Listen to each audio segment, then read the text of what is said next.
12 second में question है, तुम लोग भी समझो।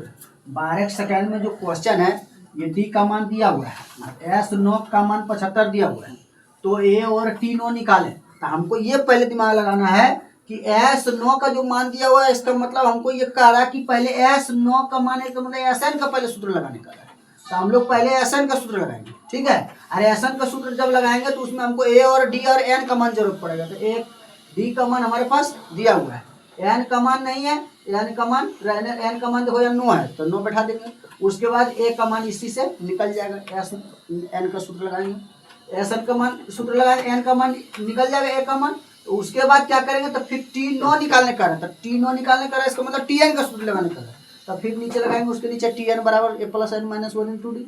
उसमें एन के जब 9 बैठाएंगे, ए का मान इससे निकला हुआ रहेगा, ए का मान बैठा देंगे। उसके बाद जो ऐसे डी का मान दिया हुआ है 5, वो बैठा देंगे, बस टी नो का मान हमारा निकल जाएगा।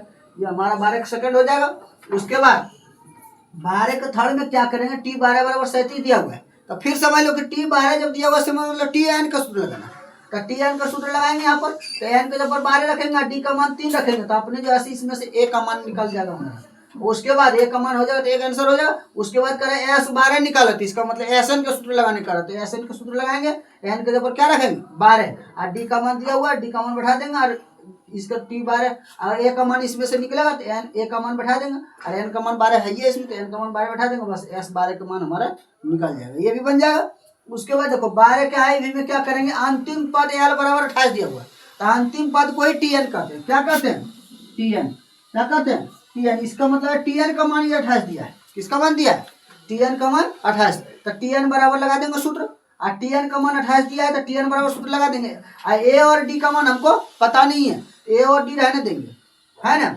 और देखो एन का मान उसमें दिया हुआ 9, एन का मान क्या दिया हुआ 9, तो टी एन का सूत्र लगा करके एन का मान 9 बैठा देंगे, ए और डी का मान पता नहीं रहेगा, उसको छोड़ देंगे। उसके बाद उससे समीकरण फर्स्ट निकलेगा। और फिर देखो एस बराबर 144 दिया हुआ है, एस बराबर 144 का मतलब होता है कि एस एन, इसमें एन छिपा हुआ है, इसका मतलब होता है एस एन। तो एस एन का सूत्र उसके नीचे लगाएंगे, और एन का जब 9 बैठाएंगे, और ए का मान पता नहीं है, रहने देंगे उसको, और डी का मान भी जो ऐसा पता नहीं, उसको भी रहने देंगे। उसी से हमारा समीकरण सेकंड निकले। समीकरण फर्स्ट और सेकंड को हल करेंगे, तो उसमें से ए और डी का मान हमारा निकल जाएगा, तो जो है प्रथम पद ये हमारा निकल जाएगा।